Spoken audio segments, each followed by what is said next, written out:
Hi everyone, it's Jennifer Bartolis. I'm here doing another edition of Cooking Quarantine with Jen. Today we're going to be making mac and cheese. I'm not sure if your kids love mac and cheese, but I actually do as well. And I promised I was going to do a vegetarian post, so here it is.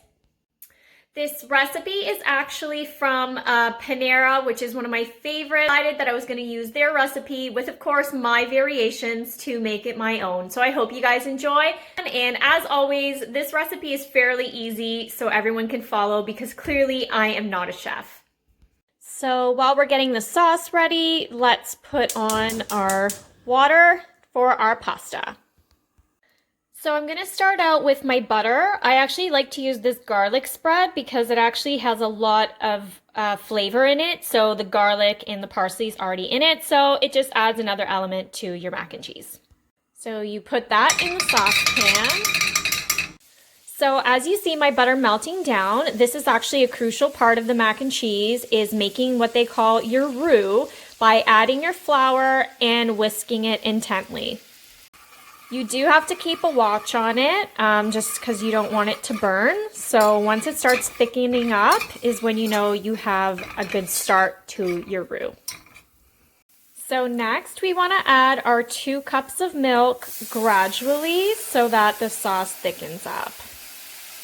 And just mix it all up and try not to use it on too high of a temperature. So it's starting to thicken up and I keep adding the milk as we go.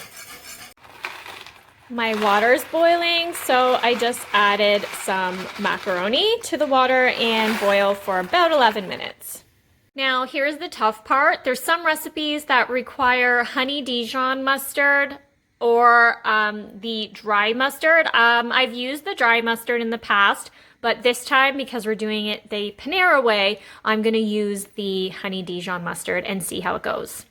So half a teaspoon of the mustard. Now for my favorite part, all of the beautiful cheese. About 1 cup, and I've mixed a little bit of cheddar in mine as well as the mozzarella. So it's getting nice and thick, as you can see. And the recipe also says you can add a little bit of hot sauce, but I'm not going to do that. But I did add a little bit of pepper and a little bit of salt. So look how beautifully cheesy that looks. I can't wait to try it.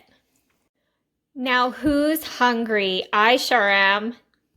I told you that recipe was super easy, and as I said, there's so many different variations. Sometimes what I like to do is after I cook it on the stovetop, I also put it in the oven with some panko on top to make a nice crispy baked mac and cheese. But for this time, sticking to the traditional Panera mac and cheese copycat recipe, I hope you enjoyed it, and now it's time for me to go and eat.